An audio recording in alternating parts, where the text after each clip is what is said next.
Hi dear friends, welcome back. അപ്പം എൻ്റെ എല്ലാ പ്രിയപ്പെട്ട വിദ്യാർത്ഥികൾക്കും പുതിയൊരു വീഡിയോയിലേക്ക് സ്വാഗതം. അപ്പോൾ ഇന്ന് നിങ്ങൾക്ക് നടന്നിട്ടുള്ള +1 അക്കൗണ്ടൻസിയുടെ ക്രിസ്മസ് എക്സാമിന് ആൻസർ കീസുമായിട്ടാണ് നമ്മൾ വന്നിട്ടുള്ളത്. നമുക്ക് പെട്ടെന്ന് തന്നെ ചോദ്യോത്തരങ്ങളിലേക്ക് കടക്കാം. ഒന്നാമത്തെ ചോദ്യം ഇങ്ങനെയായിരുന്നു: a person who owes money to the firm is called dash. അതായത് ഒരു ഫേമിലേക്ക് പണം കൊടുക്കാനുള്ളവർ ആരാണെന്നാണ് ചോദിക്കുന്നത്. അതിൻ്റെ ശരിയായ ഉത്തരം എന്ന് പറയുന്നത് ഓപ്ഷൻ സി ആണ്. ഡെപ്റ്റർ എന്നതാണ് അതിൻ്റെ ശരിയായ ആൻസർ എന്ന് പറയുന്നത്. ഓപ്ഷൻ സി ഡെപ്റ്റർ ആണ് a person who owes money to the firm എന്ന് പറയുന്നത്. ഇനി രണ്ടാമത്തെ ചോദ്യം: the component of GST applicable to inter state transaction is dash. അപ്പോൾ ഇതിൻ്റെ ശരിയായ ആൻസർ എന്ന് പറയുന്നത് IGST എന്നുള്ളതാണ് കേട്ടോ. ഓക്കെ, അടുത്ത ചോദ്യം: recording of business transaction in the journal is called dash. നമ്മൾ പഠിച്ചിട്ടുള്ള കാര്യമാണ്, വളരെ സിമ്പിളായിട്ടുള്ള കാര്യമാണ്. ജേർണലിൽ ട്രാൻസാക്ഷൻസ് റെക്കോർഡ് ചെയ്യുന്നതിനെ വിളിക്കുന്ന പേര് ജേർണലൈസിങ്. വളരെ സിമ്പിളല്ലേ മക്കളെ? അടുത്ത ചോദ്യം: purchased machinery on credit from Binu is record dash. അതായത് ഒരു മിഷനറി, ഒരു അസറ്റ് ക്രെഡിറ്റിന് നമ്മൾ പർച്ചേസ് ചെയ്യുന്നത് ഏത് ബുക്കിലാണ് നമ്മൾ റെക്കോർഡ് ചെയ്യാമെന്നാണ് ചോദിച്ചിട്ടുള്ളത്. അതിൻ്റെ ശരിയായ ഉത്തരം എന്ന് പറയുന്നത് ഓപ്ഷൻ ഡി ആണ്, ജേർണൽ പ്രോപ്പർ. ഓക്കെ, റെഡി അല്ലേ? ഇനി അടുത്ത ചോദ്യം, അഞ്ചാമത്തെ ചോദ്യം: the source document of purchase return. Purchase റിട്ടേണിൻ്റെ സോഴ്സ് ഡോക്യുമെൻറ്റിനെ വിളിക്കുന്ന പേരെന്താണ്? ഓപ്ഷൻ ഡി ഡെബിറ്റ് നോട്ട് എന്നതാണ് source document of purchase return എന്ന് പറയുന്നത്. അടുത്ത ചോദ്യം: Which of the following item is to be shown as credit balance in trial balance? താഴെ പറഞ്ഞിട്ടുള്ളതിൽ ഏത് ഐറ്റമാണ് ട്രയൽ ബാലൻസിൽ ക്രെഡിറ്റ് ബാലൻസ് ആയിട്ട് കാണാൻ സാധിക്കുന്നത്? അതിൻ്റെ ശരിയായ ഉത്തരം എന്ന് പറയുന്നത് ഓപ്ഷൻ സി ക്രെഡിറ്റേഴ്സ് എന്നുള്ളതാണ്. അടുത്ത ചോദ്യം, ഏഴാമത്തെ ചോദ്യം: purchased furniture debited to purchase account is an error of dash. ഇത് ഏത് തരത്തിലുള്ള എററാണ് മക്കളെ? ഇത് ഓപ്ഷൻ ഡി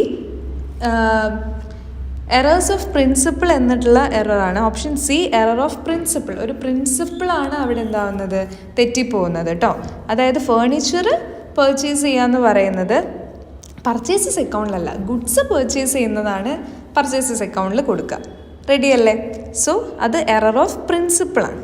ക്ലിയർ? അടുത്ത ചോദ്യം, അവസാനത്തെ ചോദ്യമാണ്: favourable balance in cash book indicates. Cash ബുക്കിലെ ഫേവറബിൾ ബാലൻസ് എന്ന് പറയുന്നത് എന്താണ്? ഇപ്പോൾ ക്യാഷ് ബുക്കിലെ ഫേവറബിൾ ബാലൻസ് എന്ന് പറയുന്നത് ഡെബിറ്റ് ബാലൻസ് ഇൻ ക്യാഷ് ബുക്കാണ്. Debit balance in cash book, option A ആണ് ശരിയായ ഉത്തരം. അപ്പോൾ എല്ലാവർക്കും ഓൾ ദ വെരി ബെസ്റ്റ്. ഈ പറഞ്ഞിട്ടുള്ള ചോദ്യങ്ങൾക്ക് എല്ലാവരും കൃത്യമായിട്ടാണ് ഉത്തരങ്ങൾ പറഞ്ഞിട്ടുള്ളതെന്ന് ഞാൻ വിശ്വസിക്കുകയാണ്. അപ്പോൾ ചോദ്യങ്ങളുടെ ഉത്തരങ്ങൾ ഒന്നുകൂടെ സ്പീഡിൽ പറഞ്ഞു പോവാം. ഒന്നാമത്തെ ചോദ്യത്തിൻ്റെ ഉത്തരം എന്ന് പറയുന്നത് ഡെപ്റ്റർ എന്നതാണ്. രണ്ടാമത്തെ ചോദ്യത്തിൻ്റെ ഉത്തരം എന്ന് പറയുന്നത് IGST എന്നുള്ളതാണ്. മൂന്നാമത്തെ ചോദ്യത്തിൻ്റെ ഉത്തരം എന്ന് പറയുന്നത് ജേർണലൈസിങ് ആണ്. നാലാമത്തതെന്ന് പറയുന്നത് ജേർണൽ പ്രോപ്പറാണ്. നിങ്ങൾക്ക് കാണുന്നുണ്ടല്ലോ അല്ലേ, ജേർണൽ പ്രോപ്പർ. അഞ്ചാമത്തെ ചോദ്യത്തിൻ്റെ ഉത്തരം എന്ന് പറയുന്നത് ഡെബിറ്റ് നോട്ടാണ്. ആറാമത്തെ ചോദ്യത്തിൻ്റെ ഉത്തരം ക്രെഡിറ്റേഴ്സ് എന്നുള്ളതാണ്. ഏഴാമത്തെ ചോദ്യത്തിൻ്റെ ഉത്തരം എറർ ഓഫ് പ്രിൻസിപ്പിളാണ്. എട്ടാമത്തെ ചോദ്യത്തിൻ്റെ ഉത്തരം debit balance in cash book. Clear അല്ലേ? എല്ലാ കൂട്ടുകാർക്കും ഓൾ ദ വെരി ബെസ്റ്റ്. 2 മാർക്കിൻ്റെ ചോദ്യങ്ങളും ഉത്തരങ്ങളായിട്ട് നമുക്ക് പെട്ടെന്ന് തന്നെ കാണാം. അപ്പോൾ ഈ വീഡിയോസൊക്കെ നിങ്ങൾക്ക് ഹെൽപ്ഫുള്ളായിട്ട് ഫീൽ ചെയ്യുന്നുണ്ടെങ്കിൽ തീർച്ചയായും സബ്സ്ക്രൈബ് ചെയ്യുക, വീഡിയോ ലൈക്ക് ചെയ്യുക, നിങ്ങളുടെ അഭിപ്രായങ്ങൾ കമൻറ്റ് ചെയ്യുക. Thank you. Hi dear friends, welcome back. അപ്പോൾ നമ്മുടെ +1 അക്കൗണ്ടൻസി ക്രിസ്മസ് എക്സാമിൻ്റെ 2 മാർക്കിൻ്റെ ചോദ്യങ്ങളുടെ ഉത്തരങ്ങൾ നമുക്ക് പെട്ടെന്ന് തന്നെ നോക്കാം. ഒന്നാമത്തെ ചോദ്യം ഇങ്ങനെയായിരുന്നു: arrange the following users accounting information as external and internal. Accounting ഇൻഫർമേഷൻ്റെ യൂസേഴ്സ് അവരെ നമുക്ക് എക്സ്റ്റേണലായും ഇൻറ്റേർണലായും വേർതിരിക്കാം. അപ്പോൾ നമുക്ക് നോക്കാം. Supervisor, labour union, creditors, managing director.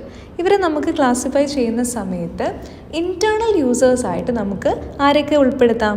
സൂപ്പർവൈസറെ ഉൾപ്പെടുത്താം, അതുപോലെ തന്നെ മാനേജിംഗ് ഡയറക്ടറെയും ഉൾപ്പെടുത്താം. ഇവർ 2 പേരും ഇൻറ്റേർണൽ യൂസേഴ്സാണ് കേട്ടോ. അങ്ങനെയാണെങ്കിൽ എക്സ്റ്റേണൽ യൂസേഴ്സ് ആരൊക്കെയാണ്? ലേബർ യൂണിയനും ക്രെഡിറ്റേഴ്സും. വളരെ സിമ്പിളല്ലേ? ഓക്കെ, സോ ഇൻറ്റേർണൽ യൂസേഴ്സായിട്ട് സൂപ്പർവൈസറും മാനേജിംഗ് ഡയറക്ടറും, എക്സ്റ്റേണൽ യൂസേഴ്സായിട്ട് ലേബർ യൂണിയൻസും ക്രെഡിറ്റേഴ്സും. സിമ്പിളാണ്, പെട്ടെന്ന് തന്നെ നമുക്ക് 2 മാർക്ക് കിട്ടും. അടുത്ത ചോദ്യം എന്ന് പറയുന്നത് write a short note on gap generally accepted accounting principles. അപ്പോൾ എന്താണ് Generally accepted accounting principles refers to the rules or regulations adopted for recording and reporting business transactions എന്ന് എഴുതി കഴിഞ്ഞാൽ നിങ്ങൾക്ക് അതിൻ്റെ കംപ്ലീറ്റ് ആയിട്ടുള്ള 2 മാർക്കും കിട്ടുന്നതായിരിക്കും. റെഡി? അടുത്ത ചോദ്യം, what do you mean by imprest amount in petty cash book? Petty cash ബുക്കിലെ ഇംപ്രസ്ഡ് എമൗണ്ട് എന്നതുകൊണ്ട് നിങ്ങൾ എന്താണ് ഉദ്ദേശിക്കുന്നത് എന്നാണ് ചോദിക്കുന്നത്. അവിടെ നിങ്ങൾക്ക് a fixed sum given by the chief cashier to the petty cashier at the beginning of certain period is called imprest amount എന്ന് എഴുതാം. അതായത് ഈ ഒരു പെർട്ടിക്കുലർ പെറ്റി കാഷ്യർക്ക് നമുക്ക് കൊടുക്കുന്ന ആ ഒരു എമൗണ്ടാണ് എന്ത്, പെറ്റി ക്യാഷ് എന്ന് നമ്മൾ പറയുന്നത്. So a fixed amount paid by the chief cashier. Chief cashier petty കാഷ്യർക്ക് ഫിക്സഡ് ആയിട്ട് കൊടുക്കുന്ന ആ ഒരു സം എമൗണ്ട് ആണ് എന്ത്, ഈ ഒരു എമൗണ്ട് അല്ലെങ്കിൽ ഇംപ്രസ്ഡ് എമൗണ്ട് എന്ന് പറയുന്നത്. അത് എപ്പോഴും ഒരു സർട്ടൻ പീരീഡിൻ്റെ തുടക്കത്തിലായിരിക്കും കൊടുക്കുക. ക്ലിയർ അല്ലേ? ഇതാണ് നമ്മുടെ രണ്ടാമത്തെ 2 മാർക്കിൻ്റെ, അതായത് പെറ്റി ക്യാഷ് ബുക്ക് റിലേറ്റ് ചെയ്തിട്ട് വന്നിട്ടുള്ള ക്വസ്റ്റ്യൻ. ഓക്കെ, അപ്പോൾ ഇംപ്രസ്ഡ് എമൗണ്ട് എന്താണ്? മെയിൻ ക്യാഷ്യർ അല്ലെങ്കിൽ ചീഫ് ക്യാഷ്യർ പെറ്റി ക്യാഷ്യർക്ക് ഒരു സർട്ടൻ പീരീഡിൻ്റെ ബിഗിനിങ്ങിൽ കൊടുക്കുന്ന എമൗണ്ടാണ് എന്ത്, ഇംപ്രസ്ഡ് എമൗണ്ട് എന്ന് പറയുന്നത്. ക്ലിയർ അല്ലേ?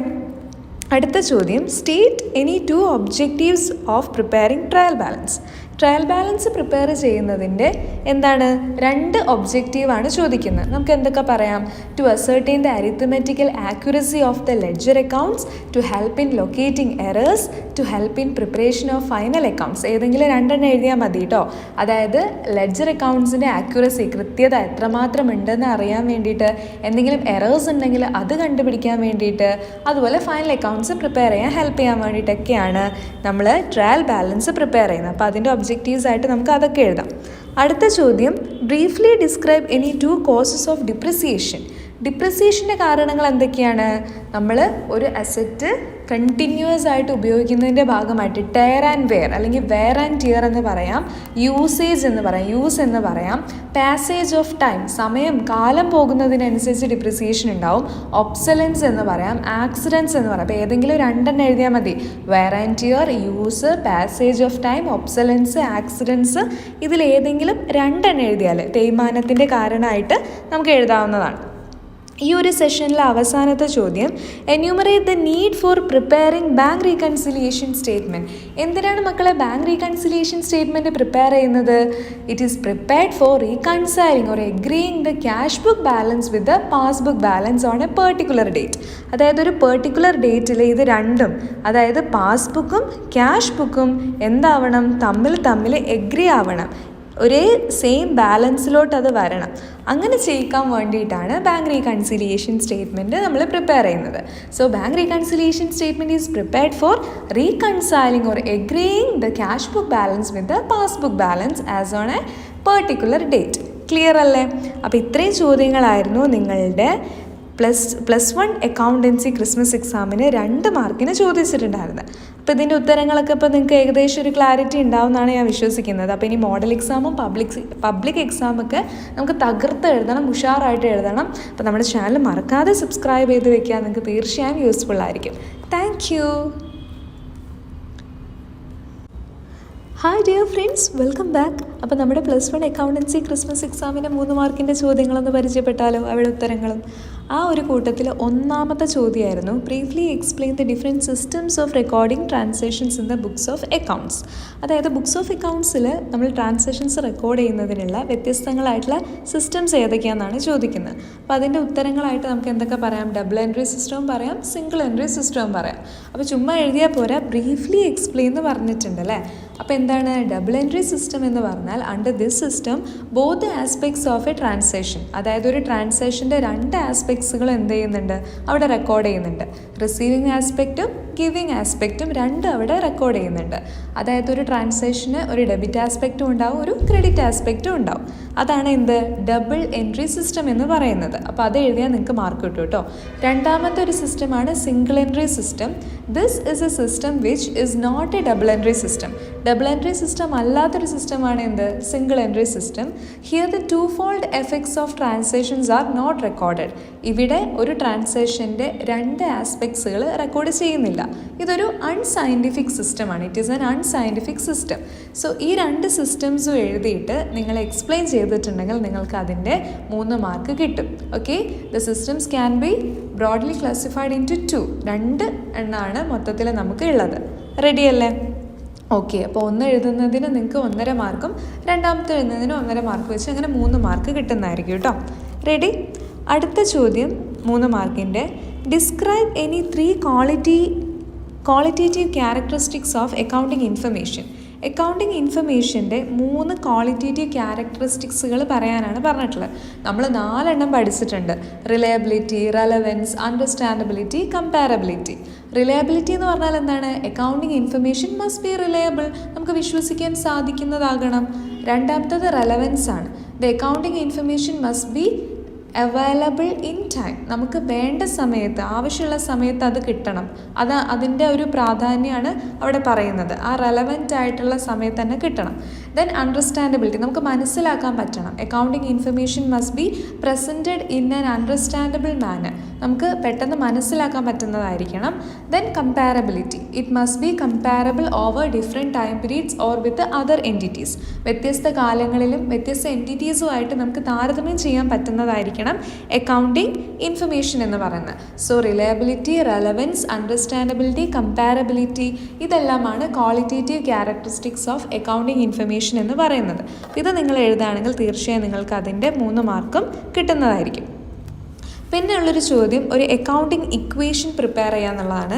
ഇത് വളരെ ഇമ്പോർട്ടൻ്റ് ആയിട്ടുള്ളൊരു ക്വസ്റ്റ്യനാണ്. നമ്മൾ തന്നെ പലപ്പോഴായിട്ട് ഡിസ്കസ് ചെയ്തിട്ടുള്ളൊരു ഏരിയ ആണ്. ഈ ഒരു ചോദ്യം എന്തായാലും ഉണ്ടാവുമെന്ന് പറഞ്ഞിട്ടുണ്ടായിരുന്നു.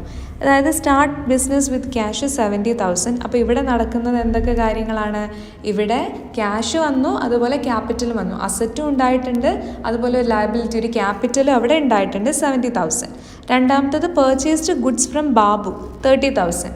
അവിടെ എന്താ സംഭവിക്കുന്നത്? സ്റ്റോക്ക് വരുന്നുണ്ട്, അതുപോലെ തന്നെ ക്രെഡിറ്ററും വരുന്നുണ്ട്. സ്റ്റോക്കും 30,000-ൻ്റെത്, ക്രെഡിറ്ററും 30,000. അപ്പോൾ അസറ്റിൻ്റെ ഭാഗത്തും 30,000 വരും, ലയബിലിറ്റിയുടെ ഭാഗത്ത്, ക്രെഡിറ്റേഴ്സിൻ്റെ ഭാഗത്തും 30,000 വരും.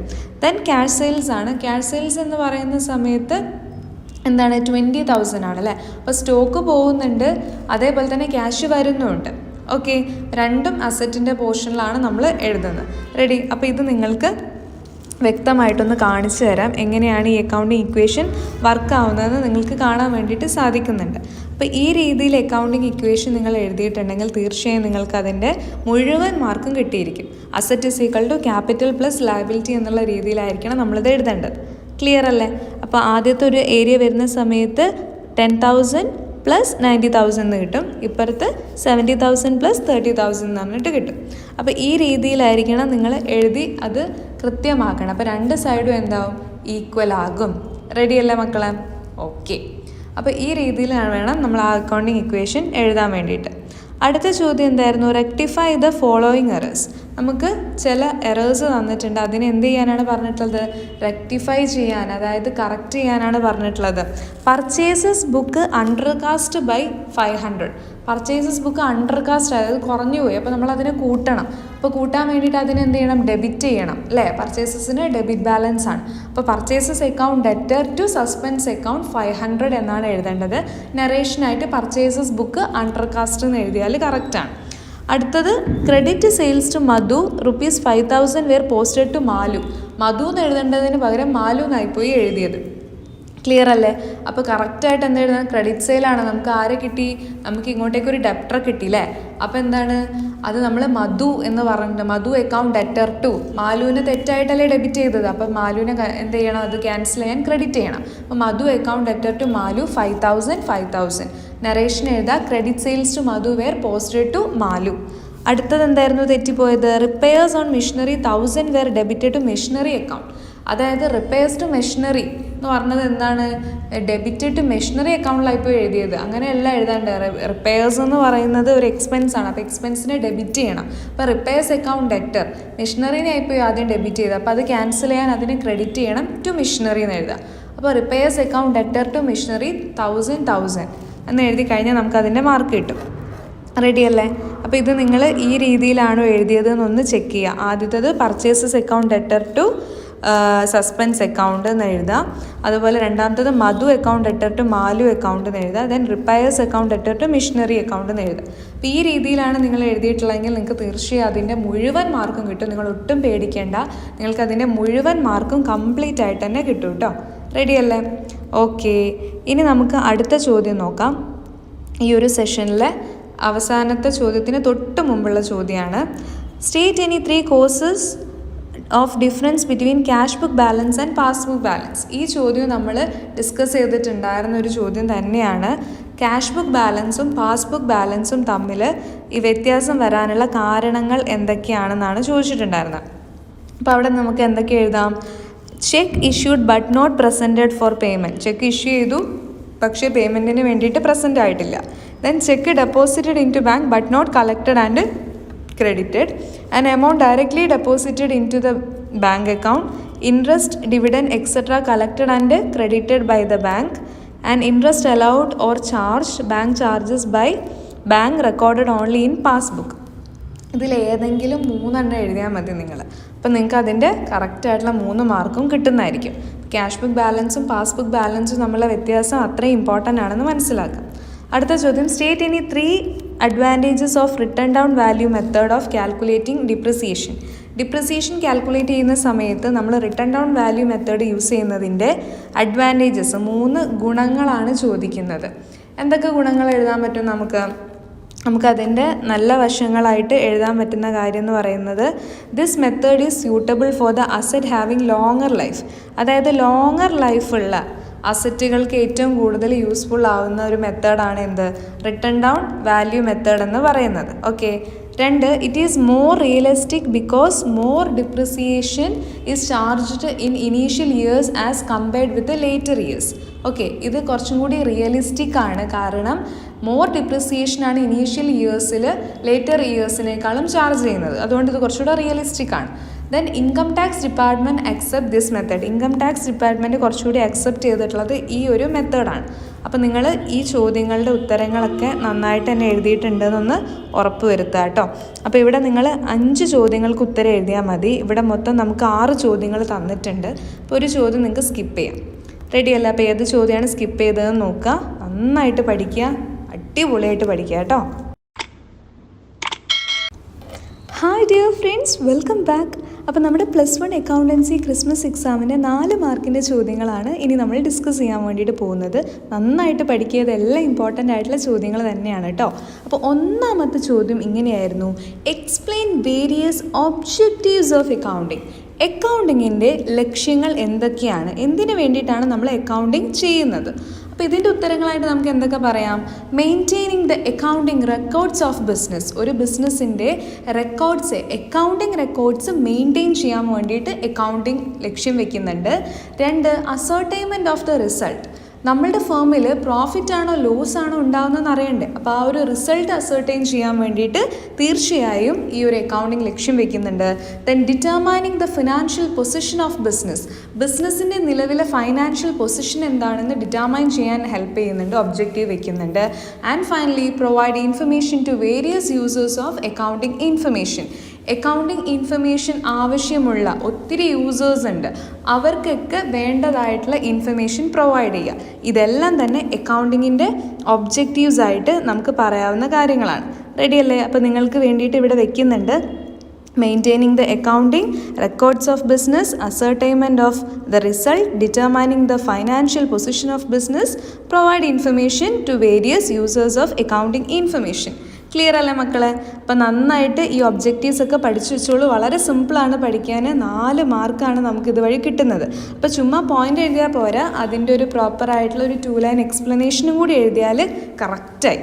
റെഡിയല്ലേ? അപ്പോൾ നമ്മളിനി വരാൻ പോകുന്ന മോഡൽ എക്സാം ഒക്കെ നന്നായിട്ട് തന്നെ എഴുതും അല്ലേ? അങ്ങനെ തന്നെ എഴുതണം. ഓക്കെ, ഇനി 22ാമത്തെ ചോദ്യം നോക്കാം. Prepare A trial balance from the following ledger accounts. നമുക്ക് കുറച്ച് എന്ത് തന്നിട്ടുണ്ട്? ലെഡ്ജർ അക്കൗണ്ട്സിൻ്റെ പേരും അതിൻ്റെ എമൗണ്ടും തന്നിട്ടുണ്ട്. ഇപ്പോൾ ഫേർണിച്ചർ നമുക്ക് ഓരോന്നായിട്ട് നോക്കാം കേട്ടോ.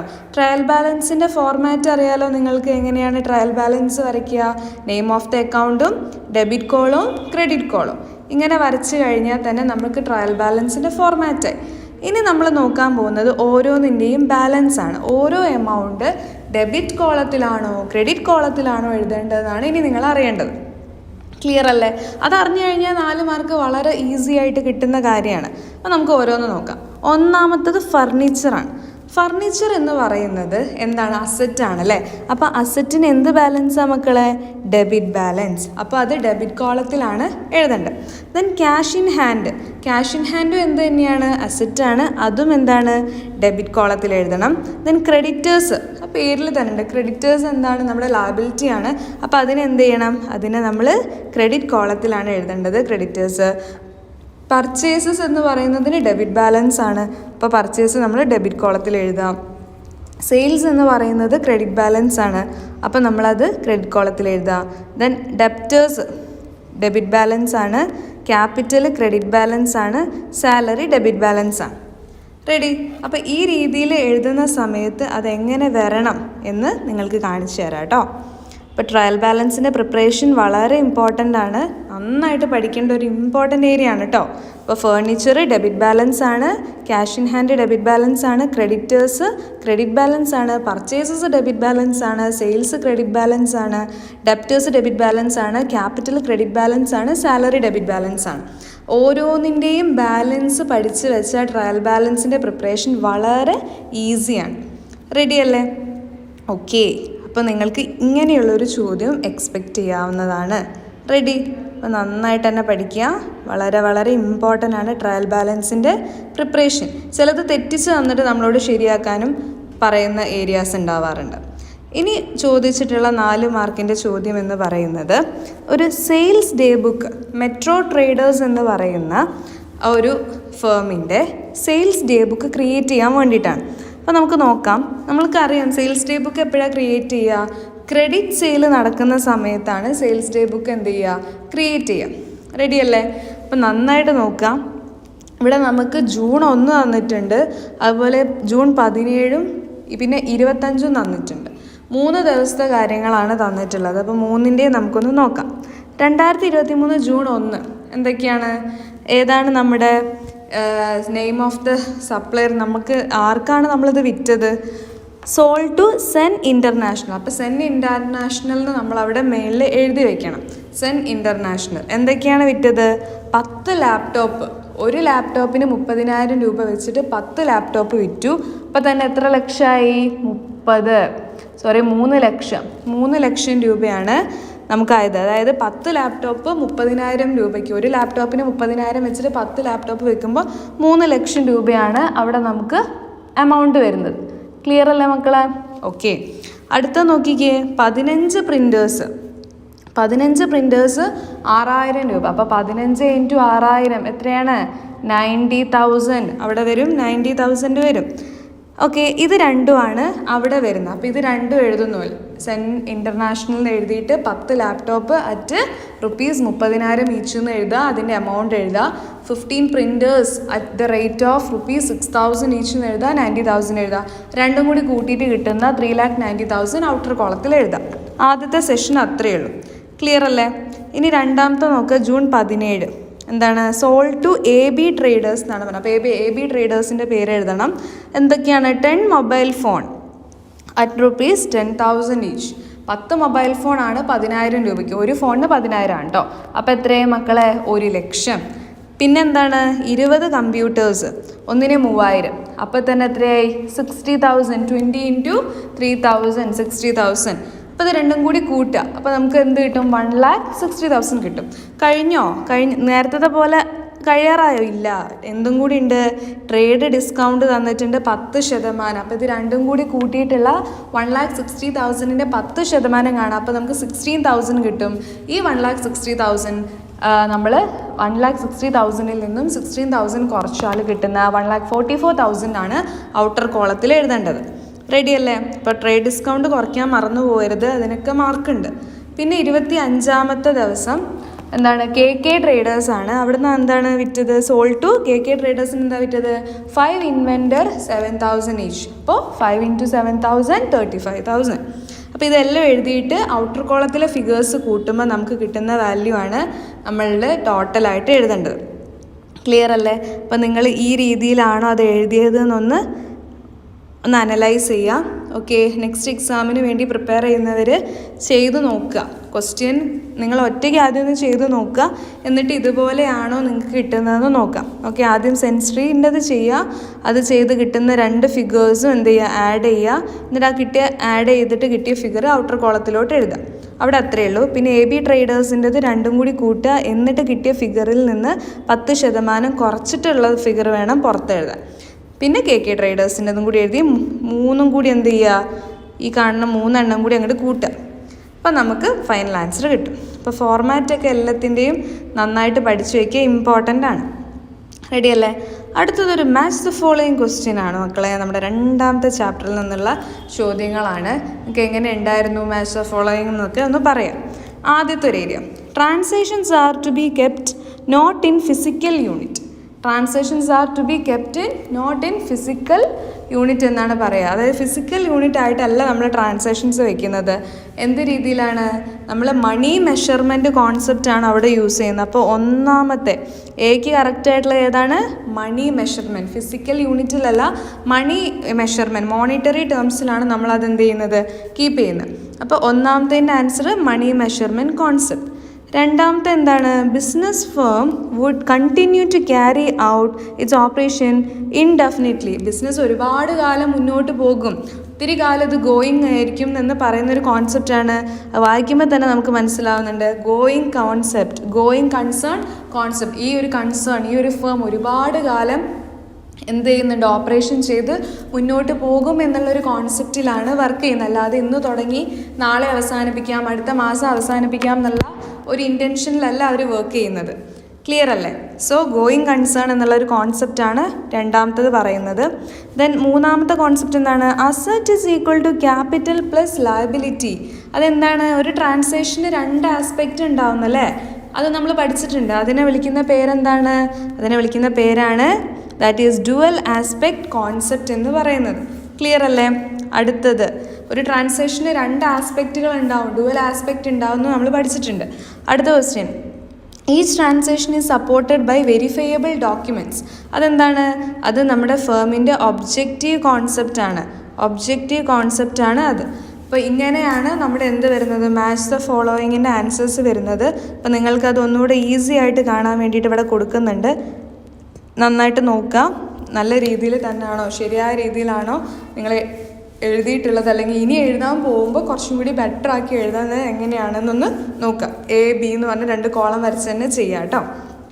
റെഡി? ഇനി അടുത്തൊരു ക്വസ്റ്റ്യൻ എന്ന് പറയുന്നത് ഒരു ബാങ്ക് റീകൺസിലിയേഷൻ സ്റ്റേറ്റ്മെൻറ്റ് പ്രിപ്പയർ ചെയ്യാനുള്ള ഒരു ചോദ്യമായിരുന്നു. നമുക്കറിയാം അതൊരു ഇമ്പോർട്ടൻറ്റ് ക്വസ്റ്റ്യൻ ആണ്. എന്തായാലും ബാങ്ക് റീകൺസിലിയേഷൻ സ്റ്റേറ്റ്മെൻറ്റ് ഉണ്ടാവും. വളരെ സിമ്പിളാണ്, വലിയ ബുദ്ധിമുട്ടൊന്നുമില്ല. നമുക്ക് ഓവർ ഡ്രാഫ്റ്റിൻ്റെ ക്വസ്റ്റ്യൻ അല്ലേ തന്നിട്ടുള്ളത്. അപ്പോൾ over draft balance as per passbook തന്നിട്ടുണ്ട് എത്ര, 10,000. അപ്പോൾ നമ്മൾ ബാങ്ക് റീകൺസിലിയേഷൻ സ്റ്റേറ്റ്മെൻറ്റിൻ്റെ ഫോർമാറ്റ് വരയ്ക്കുന്നു. പെർട്ടിക്കുലേഴ്സ് റുപ്പീസ് എന്ന് 2 എമൗണ്ട് കോളം എഴുതുന്നു, ഒന്ന് ഇന്നർ കോളാണ്. എന്നിട്ട് നമ്മൾ ആദ്യം എന്ത് എഴുതണം, over draft as per passbook എന്ന് പറഞ്ഞിട്ട് 10,000 റുപ്പീസ് ഔട്ടർ കോളത്തിൽ ആദ്യം എഴുതി വയ്ക്കുക. റെഡി? അടുത്തത്, ചെക്ക് നമ്മൾ deposited in bank but not credited. Cheque deposited in bank but not എന്താണ്, ക്രെഡിറ്റഡ് എന്നാണ് പറഞ്ഞിട്ടുള്ളത്. ഓക്കെ, അതിൻ്റെ എമൗണ്ട് എത്രയാണ്, 8,000. അപ്പോൾ ഇത് മക്കളെ, ഇത് നമ്മൾ പാസ്ബുക്കിനോട് ആഡ് ചെയ്യേണ്ടതായിരിക്കുമോ ലെസ് ചെയ്യേണ്ടതായിരിക്കുമോ? ഇത് നമ്മൾ എന്ത് ചെയ്യും, ഓവർ ഡ്രാഫ്റ്റ് ആണല്ലേ, അപ്പോൾ നമ്മളിത് എന്ത് ചെയ്യണം, ലെസ് ചെയ്യാണ് ചെയ്യേണ്ടത്. അപ്പോൾ ഈ ഒരു 8,000 നമ്മൾ എന്ത് ചെയ്യണം, ലെസ് ചെയ്യാണ് ചെയ്യേണ്ടത്. അടുത്തത്, cheque issued but not yet present for payment. Cheque issue ചെയ്തിട്ടുണ്ട്, പക്ഷേ പേയ്മെൻറ്റിന് വേണ്ടിയിട്ട് എന്ത് ചെയ്തിട്ടില്ല, പ്രസൻറ്റ് ചെയ്തിട്ടില്ല. അതെന്ത് ചെയ്യണം, അത് നമ്മൾ ഓവർ ഡ്രാഫ്റ്റ് വാല്യൂവിൻ്റെ കൂടെ എന്ത് ചെയ്യണം, അത് നമ്മൾ ആഡ് ചെയ്യേണ്ട ഫിഗറാണ് 3,000. ക്ലിയർ? അടുത്ത ചോദ്യം, interest on overdraft not entered in cash book. Interest on overdraft, ഓവർ ഡ്രാഫ്റ്റിൻ്റെ മുകളിലുള്ള ഇൻട്രസ്റ്റ്, ഓവർ ഡ്രാഫ്റ്റിന് എന്ത് കൊടുക്കണം, ഇൻട്രസ്റ്റ് കൊടുക്കണം. അത് ക്യാഷ് ബുക്കിൽ എൻ്റർ ആയിട്ടില്ല, അപ്പോൾ അതെന്ത് ചെയ്യണം, അത് ലെസ് ചെയ്യണം. ഓക്കെ, 2 എണ്ണം ഇപ്പോൾ ലെസ് ചെയ്തു. ഒന്ന് ചെക്ക് ഡെപ്പോസിറ്റഡ് ബട്ട് നോട്ട് ക്രെഡിറ്റഡും പിന്നെ ഇൻട്രസ്റ്റ്, അത് 2 എന്ത് ചെയ്യണം, ലെസ് ചെയ്യണം. അടുത്തത്, insurance premium paid by bank 700, അതും നമ്മൾ എന്ത് ചെയ്യണം, ലെസ് ചെയ്യണം. അപ്പോൾ 3 ഐറ്റം ലെസ് ചെയ്യുക, cheque issued but not presented മാത്രം ആഡ് ചെയ്യുക. അപ്പോൾ അത് ചെയ്ത് കഴിയുമ്പോൾ നമുക്ക് കിട്ടുന്ന ഫിഗർ 3800 ആണോ എന്ന് നിങ്ങളൊന്ന് ചെക്ക് ചെയ്യുക. 3800 ആണോ നിങ്ങൾക്ക് കിട്ടിയ ആൻസർ എന്ന്. Over draft balance as per cash book എന്ന് പറഞ്ഞിട്ട് കിട്ടിയത് 3800 ആണോ നോക്കുക. ഇതിൽ ഒരു കാര്യമാണ് നമ്മൾ ആഡ് ചെയ്യാനുള്ള. ആഡ് ചെയ്യേണ്ടത് ഏതാണ്, ഏത് ഫിഗറാണ് നിങ്ങൾ ആഡ് ചെയ്തത്? ആഡ് ചെയ്യേണ്ട ഫിഗർ എന്ന് പറയുന്നത് ഈ കാണുന്ന 3000 ആണ്. ബാക്കി എല്ലാം തന്നെ 8000ഉം 500ഉം 700ഉം എന്ത് ചെയ്യാണ്, നമ്മൾ ലെസ് ചെയ്യാണ് ചെയ്യുന്നത്. അപ്പോൾ ഈ രീതിയിൽ ചെയ്ത് നോക്കുക, നിങ്ങൾക്ക് ഉത്തരം കറക്റ്റായിട്ട് കിട്ടുന്നുണ്ടോ എന്നൊന്ന് നോക്കുക. അപ്പോൾ അത് നിങ്ങൾക്ക് കറക്റ്റായിട്ട് ചെക്ക് ചെയ്യാൻ വേണ്ടിയിട്ട് ഇവിടെ കൊടുക്കുന്നുണ്ട്. അപ്പോൾ ഒന്ന് ട്രൈ ചെയ്ത് നോക്കുക എങ്ങനെയാണ് ഓവർ ഡ്രാഫ്റ്റ് വെച്ചിട്ടുള്ള ബാങ്ക് റീകൺസിലിയേഷൻ സ്റ്റേറ്റ്മെൻറ്റ് ചെയ്യേണ്ടതെന്ന്. റെഡിയല്ലേ മക്കളെ? ഓക്കെ. ഇനി വന്നിട്ടുള്ള ക്വസ്റ്റ്യൻ ഈ ഒരു സെഷനിലെ അവസാനത്തെ ക്വസ്റ്റ്യൻ ആണ്. നമുക്ക് നോക്കാം എന്താണ് ചോദ്യം. ഒരു ഡിപ്രിസിയേഷൻ റിലേറ്റ് ചെയ്തിട്ടുള്ള ഒരു ക്വസ്റ്റ്യൻ ആണല്ലേ. ഡിപ്രിസിയേഷൻ്റെ വാല്യൂം കാണണം, മെഷീനറി അക്കൗണ്ടും പ്രിപ്പയർ ചെയ്യണം. നോക്കാം. On April 1st, 2020 RK Traders purchased a machine for 80,000. എന്താണ്? 2020 April 1 RK Traders 80,000 രൂപ കൊടുത്ത് ഒരു മെഷീൻ അവരെന്ത് ചെയ്തു, പർച്ചേസ് ചെയ്തു. ഒരു മെഷീൻ അവർ പർച്ചേസ് ചെയ്തു. ഓക്കെ, അതിൽ നമുക്ക് ഡൗട്ടില്ലല്ലോ, സിമ്പിളല്ലേ. And spend 10,000 on its carriage and 10,000 on installation. അപ്പം അതിൻ്റെ ക്യാരേജിനും ഇൻസ്റ്റലേഷനും വേണ്ടിയിട്ട് ക്യാരേജിന് ഒരു 10,000, ഇൻസ്റ്റലേഷൻ ഒരു 10,000, അങ്ങനെ 20,000 അതിൻ്റെ മറ്റ് ചിലവുകൾക്ക് വേണ്ടിയിട്ട് എടുത്തിട്ടുണ്ട്. ഓക്കെ, അതും പ്രശ്നമില്ല. Then it is estimated that working life 10 years. അപ്പോൾ ഇതിൻ്റെ വർക്കിംഗ് ലൈഫ് എത്രയാണ്? 10 കൊല്ലം. അതൊക്കെ ഇമ്പോർട്ടൻ്റ് ആണ്. Then and after 10 years it scrap value will be 10,000. Scrap value തന്നിട്ടുണ്ട്. സ്ക്രാപ്പ് വാല്യൂ എന്താണ്? ഇതിൻ്റെ ലൈഫ് കഴിഞ്ഞിട്ടും നമ്മളിതിനെ വിൽക്കുകയാണെങ്കിൽ നമുക്ക് കിട്ടാൻ സാധ്യതയുള്ള വാല്യൂ ആണെന്ത്? അതിന് സ്ക്രാപ്പ് വാല്യൂ 10,000 എന്ന് പറയുന്നത്. And prepare a machine account for the first 3 years. 3 കൊല്ലത്തേക്കുള്ള, ആദ്യത്തെ 3 കൊല്ലത്തേക്കുള്ള മെഷീൻ അക്കൗണ്ട് നമ്മൾ പ്രിപ്പയർ ചെയ്യണം. And by providing depreciation on straight line method. മെത്തേഡും പറഞ്ഞിട്ടുണ്ട്. ഏതാണ്? സ്ട്രെയിറ്റ് ലൈൻ മെത്തേഡാണ് നമ്മൾ യൂസ് ചെയ്യേണ്ടതെന്ന് പറഞ്ഞിട്ടുണ്ട്, straight line method. Then accounts are closed on March 31st every year. Okay, അപ്പം നമുക്ക് വേണ്ട ഇൻഫർമേഷനൊക്കെ ഇതിൽ തന്നിട്ടുണ്ട്. അപ്പോൾ ആദ്യം നമ്മൾ ഡിപ്രിസിയേഷൻ കണ്ടുപിടിക്കണം. ഡിപ്രിസിയേഷൻ കണ്ടുപിടിക്കാനുള്ള ഇക്വേഷൻ എന്താണ്? Cost of asset minus scrap value divided by effective life. അപ്പോൾ ഇവിടുത്തെ കോസ്റ്റ് ഓഫ് ലൈഫ് എത്രയാണ്? കോസ്റ്റ് ഓഫ് അസെറ്റ് എത്രയാണ്? നമ്മൾ വാങ്ങിച്ച വില എത്രയാണ്? ക്വസ്റ്റ്യനിൽ തന്നിട്ടുണ്ട്. എത്രയാണ്? 80,000. പിന്നെ കോസ്റ്റ് ഓഫ് അസെറ്റ് എന്ന് പറയുമ്പോൾ വാങ്ങിച്ച വില മാത്രമല്ല, അതിന് ചിലവായിട്ടുള്ള മറ്റ് ഫിഗറും കൂടി നമ്മൾ എന്ത് ചെയ്യുന്നുണ്ട്? എടുക്കുന്നുണ്ട്. അപ്പോൾ 80,000 ഉണ്ട്. പിന്നെ നമ്മൾ അതിന് ക്യാരേജിന് സ്പെൻഡ് ചെയ്തിട്ടുള്ള 80K കൂടെ അതിൻ്റെ ക്യാരേജിന് സ്പെൻഡ് ചെയ്തിട്ടുള്ള 10K കൂട്ടണം. പിന്നെ അതിൻ്റെ ഇൻസ്റ്റലേഷന് സ്പെൻഡ് ചെയ്തിട്ടുള്ള 10K കൂട്ടണം. അങ്ങനെ മൊത്തം എത്ര രൂപയായി? 80,000 പ്ലസ് 10,000 പ്ലസ് 10,000. മനസ്സിലാവുന്നുണ്ടോ നിങ്ങൾക്ക്? അപ്പോൾ ഈ രീതിയിൽ നമ്മൾ എന്ത് ചെയ്യണം? അത് കണ്ടുപിടിക്കണം.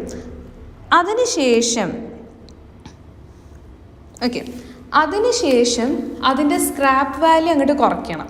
സ്ക്രാപ്പ് വാല്യൂ എത്രയാ? 10,000 അല്ലേ? ഇതൊന്നും ഞാൻ ഉണ്ടാക്കി പറയണല്ല, ഒക്കെ ക്വസ്റ്റ്യനിൽ തന്നെ തന്നിട്ടുണ്ട്.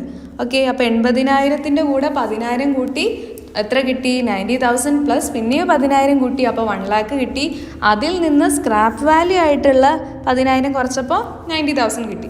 ഇനി എന്ത് ചെയ്യണം? നമ്മുടെ ഇക്വേഷനിൽ divided by effective life. Effective life എത്രയാ? 10 വർഷം. അപ്പോൾ 90,000 ഡിവൈഡ് ബൈ 10 ചെയ്യുമ്പോൾ നമുക്ക് കിട്ടുന്ന 9,000 ആണ് ഈ ഒരു മെഷീൻ്റെ ഡിപ്രിസിയേഷൻ എന്ന് പറയുന്നത്. ക്ലിയർ അല്ലേ മക്കളെ? ഓക്കെ, അപ്പോൾ ആ ഒരു ഇക്വേഷൻ നിങ്ങൾ നന്നായിട്ട് തന്നെ പഠിക്കുക. ഇക്വേഷൻ ഇമ്പോർട്ടൻ്റ് ആണ്. എന്താണ് equation? Depreciation is equal to cost of asset minus scrap value divided by effective life. അപ്പോൾ കോസ്റ്റ് ഓഫ് അസെറ്റ് എന്ന് പറയുമ്പോൾ വാങ്ങിച്ച 80,000 വരും, പിന്നെ അതിൻ്റെ ക്യാരേജ് വരും, പിന്നെ അതിൻ്റെ ഇൻസ്റ്റലേഷൻ വരും. അങ്ങനെ മൊത്തം കുറയ്ക്കണം. അതിൽ നിന്ന് സ്ക്രാപ്പിൻ്റെ വാല്യൂ കുറയ്ക്കണം 10,000. അപ്പോൾ 90,000 ഡിവൈഡ് ബൈ 10. അങ്ങനെയാണ് നമുക്ക് 9,000 എന്ത് കിട്ടുന്നത്? ഡിപ്രിസിയേഷൻ കിട്ടുന്നത്. റെഡിയല്ലേ? ഇനി അതിൻ്റെ മെഷീനറി അക്കൗണ്ടും കൂടി പ്രിപ്പയർ ചെയ്ത് കഴിഞ്ഞാൽ അതിന് മുഴുവൻ മാർക്കും കിട്ടും. വളരെ സിമ്പിളല്ലേ? മിഷനറി അക്കൗണ്ട് എങ്ങനെയാണ് പ്രിപ്പയർ ചെയ്യുക? ആദ്യം അതിൻ്റെ ഫോർമാറ്റ് വരയ്ക്കുക, എന്നിട്ട് കൃത്യമായിട്ട് നമ്മൾ ആദ്യം ചെയ്യുന്ന കാര്യം അത് വാങ്ങിക്കുന്നത് എഴുതണം അല്ലേ. അതാണ് ഇവിടെ ടു ക്യാഷ് എന്ന് പറഞ്ഞിട്ട് എഴുതിയിട്ടുള്ളത്. എത്രയാണ്? 1 lakh, 80,000 പ്ലസ് 10,000 പ്ലസ് 10,000. പിന്നെ അതിൻ്റെ ഡിപ്രിസിയേഷൻ ആദ്യത്തത് 9,000 വരും. ഈ കാണുന്ന 9,000 ആണ് 31 മാർച്ചിൽ വന്ന ഫസ്റ്റ് ഡിപ്രിസിയേഷൻ. സ്ട്രെയിറ്റ് ലൈൻ മെത്തേഡാണ് അല്ലേ. അപ്പോൾ എല്ലാ കൊല്ലവും 9,000 തന്നെയായിരിക്കും. എന്നിട്ട് ഈ ഒരു കാണുന്ന 10 lakhൽ നിന്ന് ഈ 1 lakhൽ നിന്ന് 9,000 അങ്ങോട്ട് കുറയ്ക്കുക. അപ്പോൾ നമുക്ക് കിട്ടുന്ന 91,000 ആണ് ബാലൻസ് ആയിട്ട് വരിക. അതായിരിക്കും അടുത്ത വർഷത്തെ ബാലൻസ് 91,000. പിന്നെ ഈ കാണുന്ന ഡിപ്രിസിയേഷൻ തന്നെയായിരിക്കും നെക്സ്റ്റ് ഇയറിൽ ഉണ്ടാവുക 9,000. അപ്പോൾ എന്താണ്, നമ്മൾ 91,000 വീണ്ടും 9,000 കുറയ്ക്കുന്നു. അപ്പോൾ 82,000 കിട്ടുന്നു. അതാണ് അതിൻ്റെ ബാലൻസ്. നെക്സ്റ്റ് ഇയറിലും 82,000. അപ്പോൾ നമ്മളത് ഡിപ്രിസിയേഷൻ ആ വർഷത്തത് 9,000 തന്നെ വരും. എന്നിട്ട് 82,000 9,000 കുറയ്ക്കുന്നു. അപ്പോൾ 73,000 വരുന്നു. ക്ലിയർ അല്ലേ? ഈ രീതിയിൽ നിങ്ങൾ ചെയ്തിട്ടുണ്ടെങ്കിൽ അതിൻ്റെ 4 മാർക്ക് നിങ്ങൾക്ക് ഈസി ആയിട്ട് തന്നെ കിട്ടുന്നതായിരിക്കും. റെഡി അല്ലേ? അപ്പോൾ ഇങ്ങനെയായിരുന്നു നമ്മുടെ 4 മാർക്കിൻ്റെ ചോദ്യങ്ങൾ വന്നിട്ടുണ്ടായിരുന്നത്. അപ്പോൾ നിങ്ങൾക്ക് ക്ലിയർ ആണെന്ന് വിശ്വസിക്കുകയാണ്. അപ്പോൾ നിങ്ങൾക്കിത് ഹെൽപ്ഫുള്ളായിട്ട് ഫീൽ ചെയ്തിട്ടുണ്ടെങ്കിൽ തീർച്ചയായും ലൈക്ക് ചെയ്ത് സപ്പോർട്ട് ചെയ്യുക, നമ്മുടെ ചാനൽ സബ്സ്ക്രൈബ് ചെയ്യുക. അപ്പോൾ hi dear friends, welcome back. അപ്പോൾ നമ്മൾ ഇന്ന് ഡിസ്കസ് ചെയ്യാൻ വേണ്ടിയിട്ട് പോകുന്നത് നിങ്ങളുടെ +1 അക്കൗണ്ടൻസി ക്രിസ്മസ് എക്സാമിന് 8 മാർക്കിന് നിങ്ങൾക്ക് ചോദിച്ചിട്ടുള്ള ചോദ്യങ്ങളുടെ ഉത്തരങ്ങളാണ്. അപ്പോൾ 8 മാർക്കിന് എന്തൊക്കെയാണ് ചോദിച്ചതെന്നും അവയ്ക്ക് നിങ്ങൾ മുഴുവൻ മാർക്കും കിട്ടാനുള്ള പാകത്തിന് എന്തൊക്കെയാണ് എഴുതേണ്ടതെന്നും നമ്മൾ പറയുന്നുണ്ട്.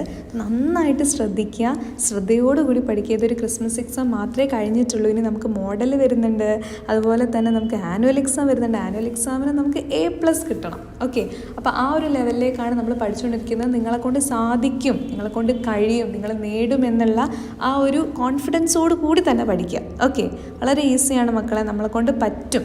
ഓക്കെ, അപ്പോൾ നമുക്ക് ഒന്നാമത്തെ 8 മാർക്കിൻ്റെ ചോദ്യം ഒന്ന് നോക്കിയാലോ. വളരെ എളുപ്പമായിട്ട് തോന്നി. ജേർണലൈസ് ചെയ്യാൻ വേണ്ടിയിട്ടാണ് ചോദിച്ചിട്ടുള്ളത്. അപ്പോൾ ജേർണലൈസിങ് ഒരു ഇമ്പോർട്ടൻറ്റ് ക്വസ്റ്റ്യൻ ആണെന്ന് പറഞ്ഞിട്ടുണ്ടായിരുന്നു. അപ്പോൾ ഇതിൽ നമുക്ക് ഓരോന്ന് നോക്കാം. അപ്പോൾ ചുമ്മാ ജേർണലൈസിങ് മാത്രമല്ല ചോദിച്ചിട്ടുള്ളത്, ക്യാഷ് അക്കൗണ്ട്, അതായത് ക്യാഷ് അക്കൗണ്ട് ലെഡ്ജർ വരയ്ക്കാൻ പറഞ്ഞിട്ടുണ്ട്. ക്യാഷിൻ്റെ ലെഡ്ജർ അക്കൗണ്ട് വരയ്ക്കാൻ വേണ്ടിയിട്ടും പറഞ്ഞിട്ടുണ്ട്. ഓക്കെ, അപ്പോൾ 8 മാർക്കിൻ്റെ ചോദ്യമാണ് കേട്ടോ. നോക്കിയാലോ. ഒന്നാമത്തത്, started business with cash ₹50,000 and stock worth 10,000. Business start ചെയ്തത് ക്യാഷും കൊണ്ടുവന്നിട്ടുണ്ട്, അതുപോലെ തന്നെ സ്റ്റോക്കും കൊണ്ടുവന്നിട്ടുണ്ട്. അപ്പോൾ എങ്ങനെയായിരിക്കും വരിക? സാധാരണ നമ്മൾ cash account debtor to capital എന്നാണ് എഴുതുക. എന്നാൽ ഇവിടെ ക്യാപിറ്റൽ മാത്രമാണോ കൊണ്ടുവന്നത്? അല്ല, സ്റ്റോക്കും ഉണ്ട് അല്ലേ. അപ്പോൾ ക്യാഷ് അക്കൗണ്ട് ഡെറ്റർ എന്ന് പറഞ്ഞിട്ട് നിങ്ങൾ എമൗണ്ട് എത്രയായിരിക്കും ഡെബിറ്റ് കോളത്തിൽ എഴുതുക? അതായത് ക്യാപിറ്റലായിട്ട് കൊണ്ടുവന്ന 50,000 ഉണ്ട്, അതുപോലെ തന്നെ സ്റ്റോക്കായിട്ട് കൊണ്ടുവന്ന 10,000 ഉണ്ട്. അപ്പോൾ രണ്ടും കൂടി കൂട്ടിയിട്ടുള്ള 60,000 ആയിരിക്കണം നമ്മൾ ഡെബിറ്റ് കോളത്തിൽ എഴുതേണ്ടത്. എന്നിട്ട് ടു ക്യാപിറ്റൽ എന്ന് പറഞ്ഞിട്ട് ക്രെഡിറ്റ് കോളത്തിൽ 50,000ഉം ടു സ്റ്റോക്ക് എന്ന് എഴുതിയിട്ട് ക്രെഡിറ്റ് കോളത്തിൽ 10,000 എഴുതാം. നെറേഷൻ എന്ത് വരും? Commenced business with cash and stock. ഈ രീതിയിലായിരിക്കും നെറേഷൻ വരും. റെഡി അല്ലേ? Okay, fine. ഇനി രണ്ടാമത്തത്, ക്യാഷ് പർച്ചേസസ് ₹20,000. ക്യാഷ് കൊടുത്തിട്ടാണ് ഗുഡ്സ് വാങ്ങിയിട്ടുള്ളത്. അപ്പോൾ എങ്ങനെയാണ്? Purchases account debtor to cash 20,000. Narration purchased goods for cash. Simple. അടുത്ത question, deposited into bank account. ബാങ്കിലേക്ക് നമ്മൾ ഡെപ്പോസിറ്റ് ചെയ്തു. അപ്പോൾ എങ്ങനെയാണ്? ബാങ്കിൽ പൈസ കൂടി, ഫേമിൽ പൈസ കുറഞ്ഞു. അപ്പോൾ bank account debtor to cash എത്രയാണ്? 5,000. Bank account debtor to cash 5,000. Cash deposited into bank. Okay, അടുത്തത്, goods sold to Srividya 25,000.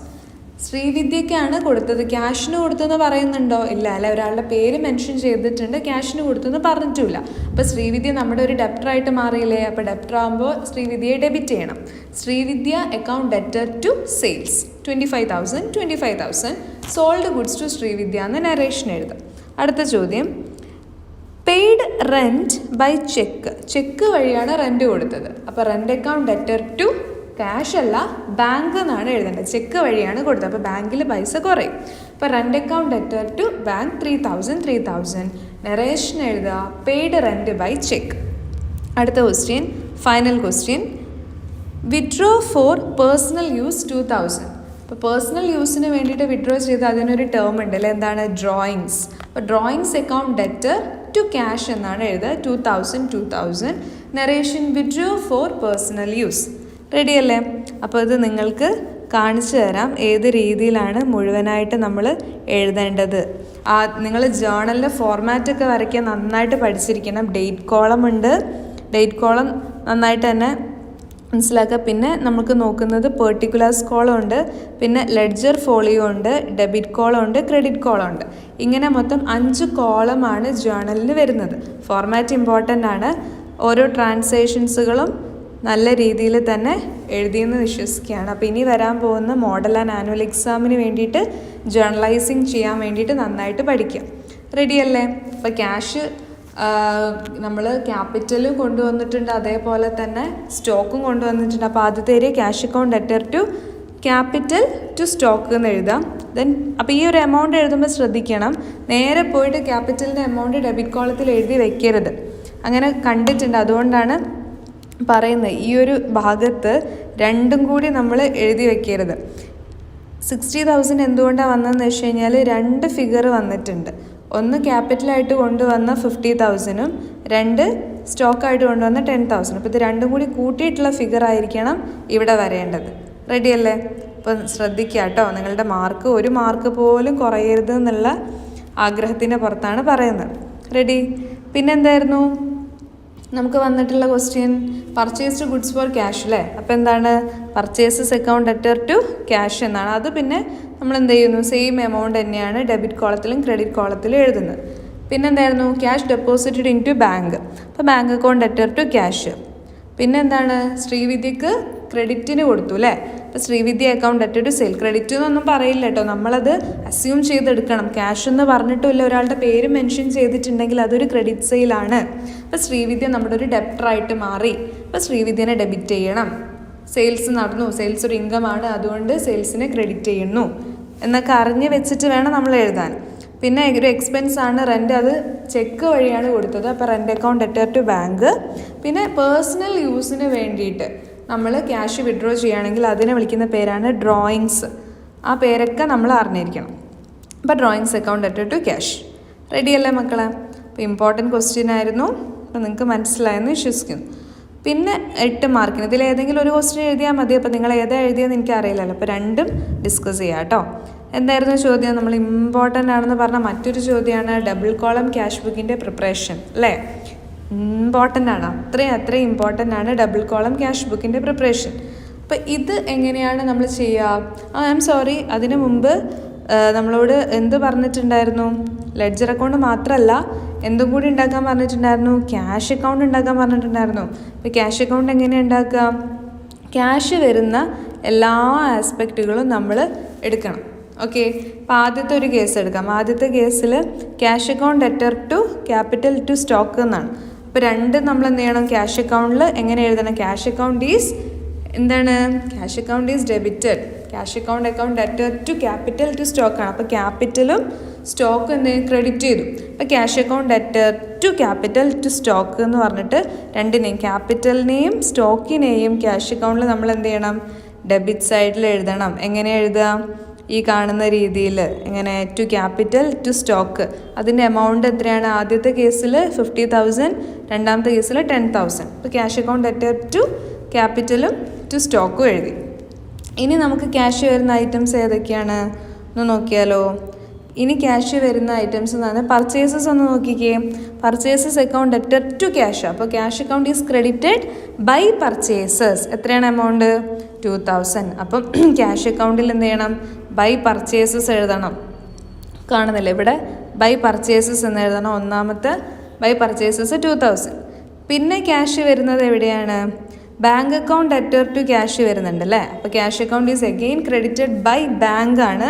Amount വരുന്നത് 5,000 ആണ്. അപ്പോൾ നമ്മൾ എന്ത് ചെയ്യണം? ബൈ ബാങ്ക് എന്ന് എഴുതിയിട്ട് 5,000 എഴുതാം. By bank 5,000. ഡേറ്റ് ഒക്കെ എഴുതണം കേട്ടോ. ഫോർമാറ്റൊക്കെ കറക്റ്റായിട്ട് തന്നെ ചെയ്യണം. പിന്നെ വരുന്നത് ഏതാണ് ക്യാഷ് ഉള്ളത്? ഡ്രോയിങ്സിൻ്റെ ക്യാഷ് വരുന്നുണ്ട് അല്ലേ? Drawings account debtor to cash വരുന്നുണ്ട്. അപ്പോൾ ബൈ ഡ്രോയിങ്സും കൂടി എഴുതാനുണ്ട്. നിങ്ങൾ കാണുന്നില്ല അവസാനത്തെ journal entry drawings account debtor to cash ആണ്. അപ്പോൾ cash account is credited by drawings ആണ്. അപ്പോൾ ഡ്രോയിങ്സിനെ നമ്മൾ എന്ത് ചെയ്യണം, ക്രെഡിറ്റ് സൈഡിലോട്ട് എഴുതണം. എത്ര എമൗണ്ട് വരുന്നത് ബൈ ഡ്രോയിങ്സ് 2000. എന്നിട്ട് ഇതെല്ലാം ചെയ്ത് കഴിഞ്ഞതിന് ശേഷം രണ്ട് സൈഡും ബാലൻസ് ചെയ്യുക. ബാലൻസ് ചെയ്തിട്ട് നമുക്ക് കിട്ടുന്ന ഫിഗർ ബാലൻസ് ക്യാരി ഡൗൺ, ഇവിടെ എവിടെയാണോ കുറവുള്ളത് അങ്ങോട്ടേക്ക് എഴുതുക. 33,000 ആണ് ബാലൻസ് ക്യാരി ഡൗൺ ആയിട്ട് വരുന്നത്. 33,000 ആണോ നിങ്ങൾക്ക് ബാലൻസ് ക്യാരി ഡൗൺ എന്ന് പറഞ്ഞ് വരുന്നതെന്ന് നോക്കുക. അപ്പോൾ അങ്ങനെയാണെങ്കിൽ നമുക്ക് ഉത്തരം ശരിയായിരിക്കും. എന്നിട്ട് അതിനെന്ത് ചെയ്യണം, നമ്മൾ അടുത്ത മാസത്തേക്ക്, ഇതിപ്പോൾ ജനുവരീൻ്റെ കേസല്ലേ, അടുത്ത മാസത്തേക്ക് നമ്മൾ അതിനെന്ത് ചെയ്യണം, ബ്രോ ഡൗൺ ചെയ്തിട്ട് എഴുതണം. എത്രയാണ്, 33,000. റെഡിയല്ലേ മക്കളെ? ഓക്കെ. ഇനി നമുക്ക് ഡബിൾ കോളം ക്യാഷ് ബുക്കിൻ്റെ പ്രിപ്പറേഷൻ നോക്കാം. അപ്പോൾ ഇവിടെ നമുക്ക് എന്തൊക്കെ തന്നിട്ടുണ്ട്, ഓപ്പണിംഗ് ബാലൻസ് തന്നിട്ടുണ്ട് അല്ലേ, രണ്ടിൻ്റെയും ഓപ്പണിംഗ് ബാലൻസ് തന്നിട്ടുണ്ട്. അതെവിടെയാണ് നമ്മൾ എഴുതുക ഓപ്പണിംഗ് ബാലൻസ്? കൃത്യമായിട്ട് ടു ബാലൻസ് എന്ന് പറഞ്ഞിട്ട് 35,000 ക്യാഷിലും 20,000 ബാങ്കിലും നമുക്ക് ക്വസ്റ്റ്യനിൽ തന്നിട്ടുണ്ട്. 35,000 ക്യാഷായിട്ടും 20,000 ബാങ്കിലും. അപ്പോൾ അതിൻ്റെ ഫോർമാറ്റ് കൃത്യമായിട്ട് വരച്ചിട്ട് നമ്മളവിടെ എഴുതണം. പിന്നെ എന്തൊക്കെ തന്നിട്ടുണ്ട്, ഡെപ്പോസിറ്റഡ് ഇൻ ടു ബാങ്ക്. ആദ്യത്തെ തന്നെ ഒരു കോൺട്രാ എൻട്രി ആണല്ലേ. ഡെപ്പോസിറ്റഡ് ഇൻ ടു ബാങ്ക് എന്ന് പറയുമ്പോൾ എങ്ങനെയാണ് വരിക, bank account debtor to cash ആണ്. ടു ക്യാഷ് എന്ന് എഴുതിയിട്ട് ബാങ്ക് കോളത്തിൽ 5,000 എഴുതണം. ഈ 5,000 ബാങ്ക് കോളത്തിലാണ് വരിക. എന്നിട്ട് ലെഡ്ജർ ഫോളിയോയിൽ സി എന്ന് പറഞ്ഞിട്ടും കൂടി ഒന്ന് മെൻഷൻ ചെയ്യുക. അപ്പോഴാണ് അത് കോൺട്രാ എൻട്രി ആയിട്ട് വരിക. അപ്പോൾ ഒന്നാമത്തെ കോൺട്രാ എൻട്രി എന്ന് പറയുന്നത് 5ാമത്തെ ഡേറ്റിലാണ് ഡെപ്പോസിറ്റഡ് ഇൻ ടു ബാങ്ക്. അപ്പോൾ ഇത് ഇവിടെ മാത്രമാണോ വരിക? അല്ല അല്ലേ, ആ ക്രെഡിറ്റ് സൈഡിലും വരും. അവിടെ എങ്ങനെ വരിക, ബൈ ബാങ്ക് എന്ന് പറഞ്ഞിട്ടാണ് വരിക. എന്നിട്ട് ക്യാഷ് കോളത്തിലാണ് നമ്മൾ എന്ത് എഴുതുക, ഫിഗർ എഴുതുക 5,000. പിന്നെ എങ്ങനെ വരും, purchased goods from Binu for cash. Purchased goods from Binu for cash ആണ്. ഏതാ ഡേറ്റ്, 10 അല്ല 7 ഡേറ്റ് വരുന്നത്. അപ്പോൾ എങ്ങനെ വരും, purchases account debtor to cash എന്ന് എഴുതുക. അപ്പോൾ ബൈ പർച്ചേസസ് എന്ന് വരും, ക്രെഡിറ്റ് സൈഡിൽ വരും. എന്നിട്ട് ക്യാഷ് കോളത്തിൽ എത്ര എമൗണ്ട് വരും, 4,000. റെഡി. പിന്നെ ക്യാഷ് സെയിൽസ് ആണ്. അപ്പോൾ എങ്ങനെയാണ്, ക്യാഷ് അക്കൗണ്ട് അറ്റർ ടു സെയിലാണ്. എത്രയാണ് വരുന്നത് എമൗണ്ട്, 7 ടു സെയിൽസ് എന്ന് വരും. ദെൻ എങ്ങനെയാണ്, ഫർണിച്ചർ പർച്ചേസ്ഡ് ബൈ ചെക്കാണ്. അപ്പോൾ എങ്ങനെയാണ് വരിക, ഫർണിച്ചർ അക്കൗണ്ട് അറ്റർ ടു എന്ന് പറഞ്ഞിട്ട് എവിടെയാണ് വരിക, ബാങ്കിലാണ് എമൗണ്ട് പോവുക. എത്ര എമൗണ്ട് വരുന്നത്, ഫർണിച്ചർ 6,000 ആണ് എമൗണ്ട് വരുന്നത്. അപ്പോൾ എങ്ങനെയാണ്, ഫർണിച്ചർ അക്കൗണ്ട് അറ്റർ ടു ബാങ്കാണ്. ചെക്ക് ഉപയോഗിച്ചിട്ടാണ് അവിടെ ഒന്നും കോൺട്രാ എൻട്രി ഇല്ല. Then withdrew from bank for office use. Office യൂസിന് വേണ്ടിയിട്ടാണ്. അപ്പോൾ വീണ്ടും എന്താണ്, 18-ാം തീയതി ഒരു കോൺട്രാ എൻട്രിയും കൂടി വരികയാണ്. Cash account debtor to bank എന്ന് വരും അല്ലേ. അപ്പോൾ ടു ബാങ്ക് എന്ന് എഴുതിയിട്ട് ക്യാഷ് കോളത്തിൽ എത്ര എഴുതണം, എമൗണ്ട് എത്രയാണ്, 3,000 എഴുതണം. അപ്പുറത്തെ സൈഡിൽ ക്രെഡിറ്റ് സൈഡിൽ ബൈ ക്യാഷ് എന്ന് എഴുതിയിട്ട് ബാങ്ക് കോളത്തിൽ 3,000 എഴുതാം. റെഡിയല്ലേ? ഓക്കെ. ദെൻ കമ്മീഷൻ റിസീവ്ഡ് എന്താണ്, cash account debtor to commission. Cash കോളത്തിൽ 2,000 എമൗണ്ട് എഴുതുക, 2,000. ചെക്കാണ്. അപ്പോൾ എങ്ങനെ വരും, purchases account debtor to bank ആണ്. എത്ര എമൗണ്ട് വരുന്നത്, 5,000. Then interest credited by bank. Interest credited by bank എന്ന് പറയുമ്പോൾ interest account debtor to bank ആണ്, 1000 രൂപ. അപ്പോൾ ബാങ്ക് കോളത്തിലാണ് എമൗണ്ട് എഴുതേണ്ടത്. Then withdrew from bank for personal use. Personal യൂസിന് വേണ്ടിയിട്ടാണ്. അപ്പോൾ drawings account debtor to bank ആണ് വരിക. അപ്പോൾ 3,000 ബാങ്കിൽ നമ്മൾ കുറയുകയാണ് ചെയ്യാം. റെഡി ആവുന്നുണ്ടോ, നിങ്ങൾക്ക് ക്ലിയർ ആവുന്നുണ്ടോ? ഇത് ഞാൻ കാണിച്ചു തരാം, എങ്ങനെയാണ് നമ്മൾ എഴുതേണ്ടതെന്ന് കൃത്യമായിട്ട് കാണിച്ചു തരാം കേട്ടോ. ഓക്കെ. ദെൻ ഫൈനലായിട്ട് ബാലുവിൻ്റെ കേസാണ്. ബാലുവിൻ്റെത് എന്താണ് ചോദിച്ചിട്ടുള്ളത്, cash received from Balu. Cash account debtor to Balu. ഒരു ക്യാഷ് കോളത്തിൽ നമ്മൾ സാധാരണ എഴുതുന്ന പോലെ എഴുതും. ഈ രീതിയിൽ നിങ്ങൾ എഴുതിയിട്ട് നിങ്ങൾക്ക് ബാലൻസ് കിട്ടിയിട്ടുള്ളത്, ക്യാഷിൻ്റെ ബാലൻസ് 49,000 ബാങ്കിൻ്റെ ബാലൻസ് 26,000 ആണ് കിട്ടിയെന്ന് നോക്കാം. ബാലൻസ് ക്യാരി ഡൗൺ എഴുതിയത് ക്യാഷിൽ നിങ്ങൾക്ക് 36,000 ബാങ്കിൽ 9,000 ആണ് കിട്ടിയെന്ന് നോക്കുക. ഈ കിട്ടിയിട്ടുള്ള എമൗണ്ട് ആണെങ്കിൽ നമ്മൾ എഴുതിയിട്ടുള്ളത് ശരിയാണ്. റെഡിയല്ലേ? ഓക്കെ. അപ്പോൾ കോൺട്രാ എൻട്രി എഴുതുന്നതൊക്കെ നന്നായിട്ട് ശ്രദ്ധിക്കുക. അതിനൊക്കെ മാർക്ക് ഉണ്ട് കേട്ടോ.